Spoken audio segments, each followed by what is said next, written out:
Language learning has been completely misunderstood for decades. What if the secret isn't about memorizing rules and vocabulary, but about forming a relationship with the language itself? That's such an intriguing perspective. What led you to this revelation? Well, I was exploring this fascinating conversation between a language coach and her student that completely transforms how we think about mastering a new language. Instead of treating it like a mountain to climb, she suggests viewing it as a living, breathing entity. Hmm, that's quite different from traditional teaching methods. How does this actually work in practice? You know what's remarkable? She explained that fluency isn't about perfection. It's about flow, like learning to dance with the language rather than trying to control every step. She actually said something that gave me chills. Fluency is not a destination. It's a direction. That really connects with how children naturally acquire language. They're not obsessing over perfect grammar, they're just living it. Exactly. And here's what's fascinating.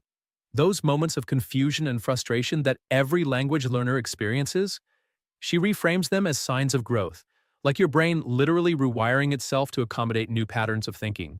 Well, that's such a powerful way to look at what most people consider their lowest moments in learning.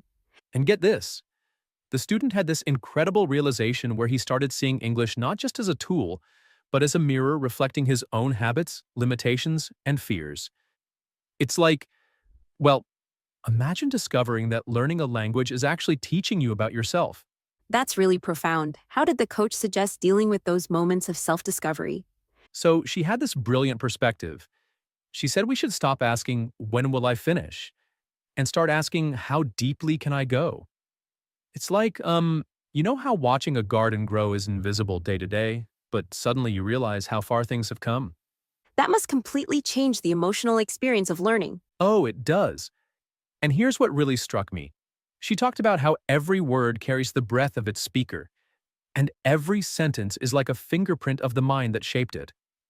It's not just about communication, it's about identity, Well, that certainly puts a new spin on those frustrating grammar drills we all went through in school. right?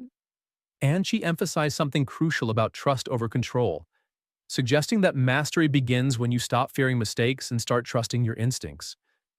But those instincts, they're built through engagement, not just memorization. Like learning to ride a bike, at some point you have to trust your balance rather than overthinking every movement. And here's the game changer. She said comparison is the thief of authenticity. Everyone's language journey is unique, just like everyone's voice is unique. It's about finding your own rhythm, your own way of expressing yourself. That's especially relevant in today's social media age where everyone's constantly measuring themselves against others. You know what really ties it all together? Her emphasis on hope as the foundation of learning. Without hope, language becomes labor. With it, learning becomes art. It completely transforms the emotional relationship with the learning process. That's such a beautiful way to look at it.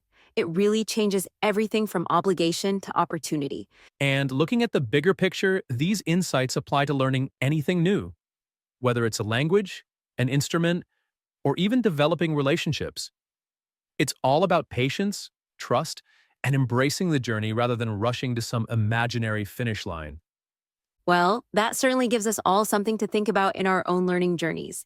And maybe that's the most powerful takeaway, that mastering anything isn't about reaching perfection, but about developing a deeper relationship with what we're learning. It's about the journey of discovery, not the destination.